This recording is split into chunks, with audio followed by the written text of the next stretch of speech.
এই মুহূর্তে সবকতে বড় খবর রীতিমতন ভাই সোশ্যাল মিডিয়ায় দেখতে পাচ্ছি আইএসএফের খুশির খবর। আইএসএফের খুশির খবর মানে আপনারা জানেন যে 2021-এ যে নওশাদ সিদ্দিকীকে যে ভাঙড়ে জিতিয়েছে সে আসমা বিবিকে আপনারা চেনেন। আইএসএফে ছিল, লোকসভা নির্বাচনের ভোটে উনি এখন তৃণমূলে চলে গেছে।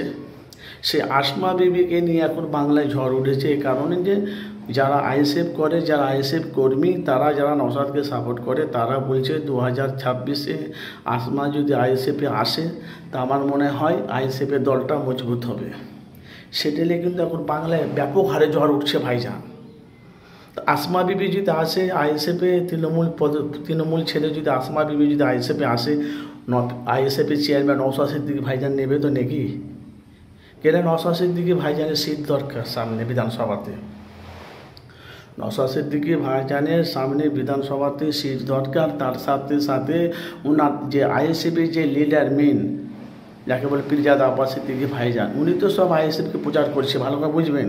সে আব্বাস সিদ্দিকী ভাইজান উনিও কিন্তু আইএসএফের ভোট প্রচারে নামছে 2026-এর আগে। তার সাথে সাথে আব্বাস সিদ্দিকী ভাইজান ক্যানিং পূর্বে দাঁড়াবে।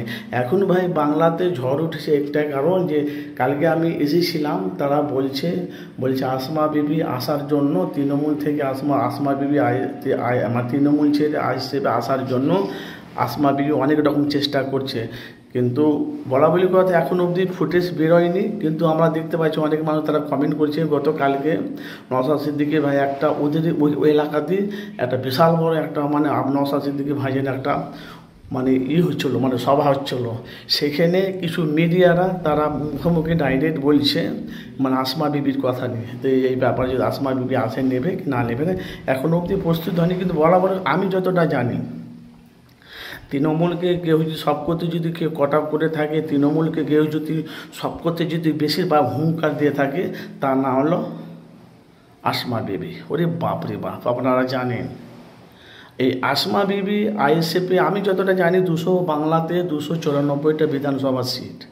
এই 294টা সিটের মধ্যে যদি আসমা বিবি যদি আসে, আইএসএফের দলটা তো মজবুত হবে, কিন্তু আইএসএফের চেয়ারম্যান নওশাদ সিদ্দিকী ভাইজান বামফ্রন্ট, সিপিএম, কংগ্রেসের সাথে জোট করেছে।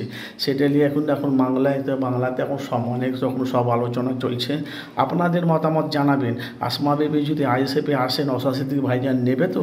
কিন্তু নওশাদ সিদ্দিকী ভাইজানের সামনে বিধানসভা ভোট, তাহলে আইএসএফের পক্ষ থেকে খুশির খবর হবে না? আইএসএফের খুশির খবর তো আসমা বিবি তৃণমূল ছেড়ে আইএসএফে আসছে, যদিও হয় খুশির খবর নয়। সেখানে সামনে বিধানসভা ভোট, কিন্তু নওশাদ সিদ্দিকী একটা সিট পেয়েছে, আরও সিট দরকার। আপনাদের মতামত জানাবেন।